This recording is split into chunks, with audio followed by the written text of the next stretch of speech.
Merge. E ceasul 5 fără 5 minute. Eu și colegii mei Tisi și Bobby discutam despre copilărie. Și din discuție în discuție, uite unde am ajuns și ce-am creat. Îmi aduc aminte când eram copii, golăneam pe stradă, făceam nebunii. Șterpeleam un măr sau o pară din piață, stăteam la Caterinca zi și noapte, ce viață. Mi-e dor de clipele când eram la liceu, de profa care ne punea țânțe mereu. Ce gagicari eram, câte fete agățam, ce tari ne dădeam și n-aveam niciun ban.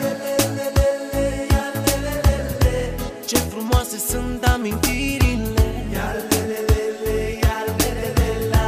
fac parte din viața mea și a ta. Ce frumoase sunt amintirile, fac parte din viața mea și a ta. Așa de repede timpul a trecut, mi-e dor de bairamurile de demult. Ce-aș mai mânca pâine turcească încă o dată, să fiu din nou la prima dragoste cu o fată. A sta din nou pe gard în fața blocului, de o miuță cred că e dor oricum. Mă striga mama, nu vroiam să intru în casă. Am fost cu toți copii și am dus o viață frumoasă.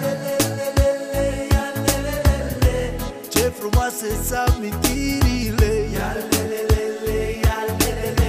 fac parte din viața mea și a ta. Ce frumoase sunt amintirile, fac parte din viața mea și a ta. Mi-e dor de vremea când umblam cu cheia la gând, de prima bicicletă cumpărată din târg, și pe o gumă turbo aș da orice deliciu. Sunt norocos că mi-am făcut orice capriciu. Am pus pe hârtie câteva amintiri, erau momente pline de fericiri. Și dacă ți-a plăcut, dă like la piesa noastră, că piesa e făcută la cererea voastră. Ce frumoase sunt amintirile, fac parte din viața mea și a ta.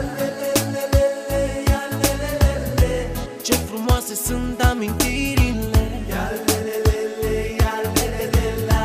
fac parte din viața mea și a ta. Ce frumoase sunt amintirile, fac parte din viața mea și a ta.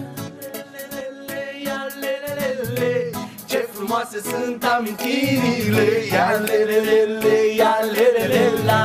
fac parte din viața mea și a ta.